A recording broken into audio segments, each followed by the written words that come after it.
Hello guys, today we are going to learn about infographics, a new skill that one should have. So, what I mean to say in this lecture is why infographics are important, why should you learn infographics, and what are the benefits of infographics.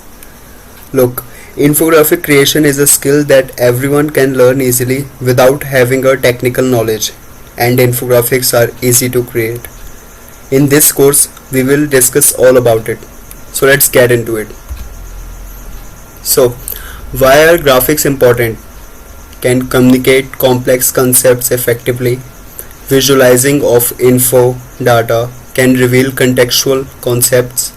A mashup of data, design and storytelling can be presented in an interactive way. And last point is increases engagement and ownership.